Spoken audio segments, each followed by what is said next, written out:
चिंतामणि प्रकर्षद्मशुकल्पवृक्ष लक्ष्यवृतेषु सुरवीरविपालयन्तम् लक्ष्मीसहस्रशतसम्भ्रम सेवमानं गोविन्दमादिपुरुषं तमहं भजामि। श्री ब्रह्मदेव, जो हम जानते हैं इस सृष्टि के सबसे पहले जीव ब्रह्मदेव, जब ब्रह्मदेव ने भगवान विष्णु के नाभि कमल के द्वारा जब बाहर प्रकट हुए, भगवान के इच्छा के अनुसार जब वो इस ब्रह्मांड में पहले जीव के रूप में अवतार लेके जब आए, उन्होंने देखा सारा चारों तरफ अंधेरा ही अंधेरा उनको नजर आया। वो देखकर घबरा गए, न आगे कुछ था, न पीछे कुछ था, न कोई है न कुछ है। उन्होंने मन में ठान लिया, मैं इस अंधेरे अकेले ब्रह्मांड में करूँगा क्या। उन्होंने सोचा, अब मैं जहाँ से आया हूँ वहाँ पर लौटता हूँ। तो वो नाभि के कमल के जिससे वो प्रकट हुए थे, बाहर आए थे, उसी से वो वापस जाने लगे। वापस जाते जाते उनको उस वापस जाने का रास्ते का भी अंत नहीं मिला। जब अंत नहीं मिला तो उनको एक आवाज सुनाई दिया, जिस तरह पानी के बूंद तप तप तप करके टपकती है, उसी तरह उनको एक आवाज सुनाई दिया, तप तप।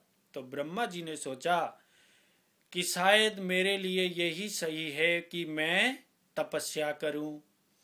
तब उन्होंने पूर्ण वापस ऊपर आए, कमल के फूल पर बैठकर चौकटी मारकर बैठ गए और मनुष्य के गणना के अनुसार 30 करोड़ वर्ष तक उन्होंने उस कमल के फूल पर तपस्या किया।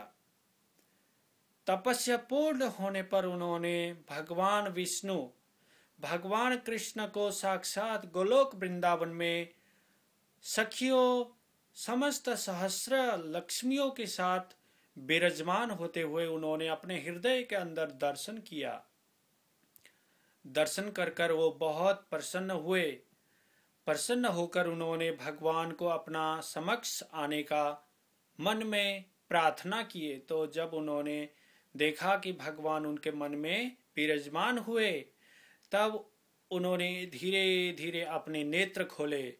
जब उन्होंने अपने नेत्र खोले तो उनके नेत्रों के सामने साक्षात भगवान कृष्ण मुस्कुराते हुए खड़े थे।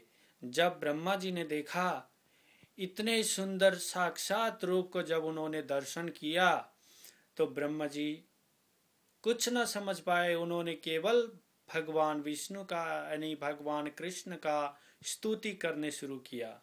स्तुति करते करते उन्होंने भगवान कृष्ण को इतना प्रसन्न किया, इतना प्रसन्न किया। भगवान कृष्ण प्रसन्न होकर ब्रह्मा जी से कहा, हे ब्रह्मदेव, मैं आपसे अति प्रसन्न हूँ।